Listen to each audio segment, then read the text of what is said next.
La nouveauté de cette rentrée sportive, la voici. La présentation obligatoire du pass sanitaire pour les familles dès leur arrivée. J'ai confiance, je sais qu'ils font attention dans le club.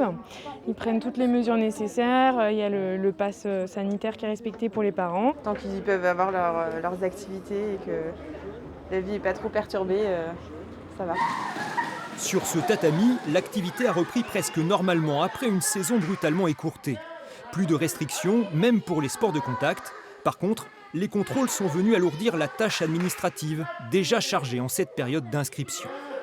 Comme nous ne sommes pas en mesure de conserver les informations concernant la vaccination, nous devons à chaque venue à chaque cours rescanner les gens concernés par le pass sanitaire, c'est-à-dire tous les gens de plus de 18 ans et bientôt tous les gens de plus de 12 ans.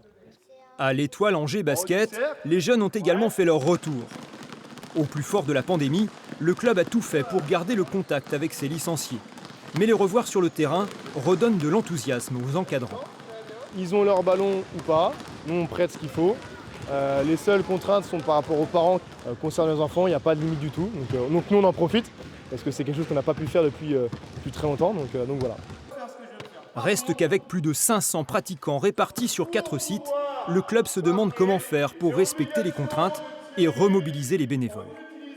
On n'est pas sûr que les gens soient habilités et puissent prendre du plaisir à venir et contrôler le pass sanitaire des spectateurs et des joueurs qui viennent jouer dans nos salles. Donc on se pose aujourd'hui la question de savoir si on ne sera pas amené à devoir rémunérer ces personnes-là. Et les licenciés seront-ils au rendez-vous ? Au Angers Handball Club, la saison écoulée a curieusement atteint des records d'adhésion.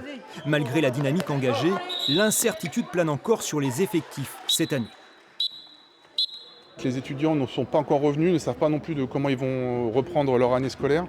Donc les seniors filles sont impactées.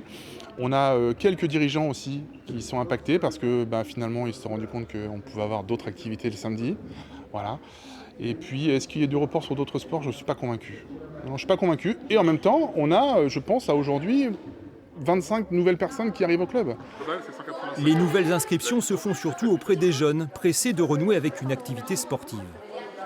Il y a eu la grosse interruption, donc voilà, un manque d'activité sportive qu'il avait envie de vite de retrouver. Donc là, dès vendredi, il reprend les entraînements et ce soir, ça va être la joie. Dans ce contexte incertain, l'État propose un coup de pouce aux familles bénéficiaires d'une allocation de rentrée. 50 € afin de financer une licence et permettre au club de regagner des adhérents.